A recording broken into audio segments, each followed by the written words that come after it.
Hi friends, அஸ்ஸலாமு அலைக்கும். எல்லோரும் எப்படி இருக்கீங்க? நல்லா இருக்கீங்களா? நியூ இயர்லாம் எல்லாருக்கும் எப்படி போணுச்சு?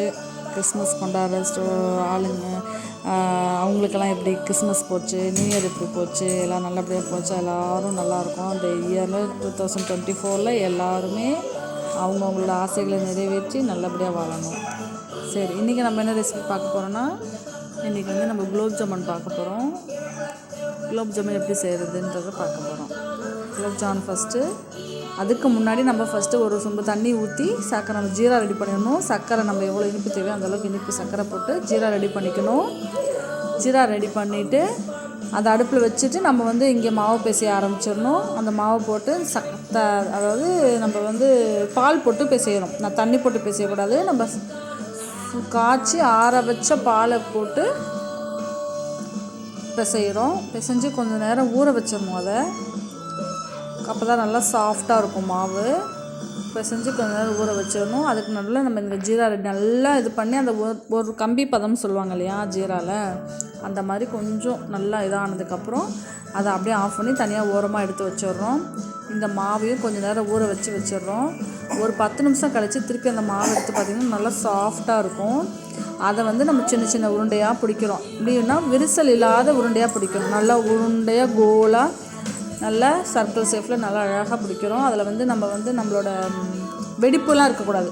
உருண்டை பிடிக்கும் போதே வெடிப்பு வரும் இல்லையா, நம்ம நார்மலாக மாவு பேசும்போது அந்த மாதிரி வெடிப்புலாம் இல்லாமல் நல்ல உருண்டை ஒரே ஷேப்பில் நம்ம பண்ணி வச்சுக்கிறோம். அதுக்கப்புறம் அடுப்பு பற்ற வச்சு அதில் கடாயை வச்சு அதில் எண்ணெய் ஊற்றி நல்லா சூடானதுக்கப்புறம் நல்லா கொதிக்கணும். எண்ணெய் கொதிக்கும்போது கொஞ்சம் சிம்மில் வச்சுக்கிட்டு இந்த உருண்டைகளெல்லாம் எடுத்து கொஞ்சம் கொஞ்சமாக போட்டு நல்லா இது பண்ணிகிட்டே இருக்கணும், பிரட்டிக்கிட்டே இருக்கணும். அதை அப்படியே விட்டிங்கன்னா ஒரு பக்கம் மட்டும் கருகிடும், மேல் பக்கம் வேகவே வேகாது, அப்படியே வெள்ளையாகவே இருக்கும். நம்ம கரண்டி போட்டு நல்லா திருப்பி விட்டுக்கிட்டே இருந்தோன்னா தான் எல்லா பக்கமும் ஒரே லெவலில் வேகும், ஒரே கலர் கிடைக்கும் எல்லா பக்கமும்.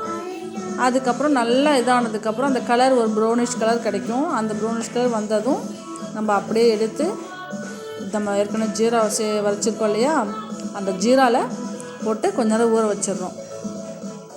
ஜீராவில் போட்டு கொஞ்ச நேரம் ஊற வச்சுட்டு திருப்பி நம்ம உருண்டைகளை ரெடி பண்ணி வச்சுருப்போம் இல்லையா, அந்த உருண்டைகளை திருப்பி எண்ணெயில் போட்டு பொரிச்சு எடுக்கணும். அந்த பொரிச்சு எடுக்கிற வரைக்கும் இந்த உருண்டை நம்ம ஃபஸ்ட்டு போட்டோம் இல்லையா அந்த ஜீராவில், அந்த உருண்டை வந்து அப்படியே ஜீராவில் ஊறிட்டு இருக்கும். நல்லா ஜீரா ஃபுல்லாக அது உறிஞ்சிட்டு அது கொஞ்சம் புஷ்ஷும் பெருசாகவும் ஆகிடும். அதுக்கப்புறம் அதை எடுத்து நம்ம தனியாக வச்சுட்டு திருப்பி நம்ம இந்த எண்ணெயில் போட்டு எடுத்தது திருப்பி செகண்ட் டைம் போட்டதை எடுத்து திருப்பி அந்த ஜீராலே போடுறோம். சரிங்களா? ஜீரா பத்தலைன்னா திருப்பி நம்ம ஜீரா ரெடி பண்ணிக்கலாம், அது ஒன்றும் பிரச்சனை இல்லை. ஆனால் ஜீரா ஃபுல்லாக அது உறிஞ்சிருச்சுன்னா நமக்கு நல்லா இனிப்பாக நல்லா டேஸ்ட்டாக இருக்கும். ரொம்ப நல்லா இருந்துச்சு ஃப்ரெண்ட்ஸ். இது குழந்தைங்களுக்கெல்லாம் ரொம்ப பிடிச்சிருந்துச்சு, ரொம்ப விரும்பி சாப்பிட்டாங்க. செஞ்சது தான், ஆனால் காணா போச்சு, யார் சாப்பிட்டாங்க எங்கே போச்சுன்னே தெரில. 2 நிமிஷத்தில் டப்புன்னு எல்லா குலோப் ஜாமுனும் காலி ஆகிடுச்சு. அவ்வளோ ஒரு நல்ல டேஸ்ட்டாக இருந்தது. நீங்களும் இதே மாதிரி செஞ்சு பார்த்துட்டு எப்படி இருந்துச்சுன்னு எனக்கு கமெண்ட் பண்ணுங்கள். ஓகேவா ஃப்ரெண்ட்ஸ்? திருப்பி இதே மாதிரி தான் நம்ம உருண்டை பிடிச்சி வச்சுக்கிட்டு போட்டு எடுத்து ஜீராவில் போட்டு அது அந்த முதல்ல ஃபஸ்ட்டு போட்டதை நம்ம எடுத்துட்டு அப்புறம் திருப்பி நம்ம எண்ணெயில் பொரிச்சதை திருப்பி அதில் போட்டு வச்சு எடுத்து ஊற வச்சு அப்படி எடுத்து வச்சுட்டு நம்ம ஜீராலே முக்கி சாப்பிடணும்னு அவசியம் இல்லை. ஜீராவில் ஊறி எடுத்து வச்சதுக்கப்புறம் அதை சாப்பிட்டா அது ஒரு டேஸ்ட்டு, தனி டேஸ்ட்டு கிடைக்கும். அது ரொம்ப நல்லாயிருக்கும். ஜீரா யாரும் விரும்பி சாப்பிட மாட்டாங்க.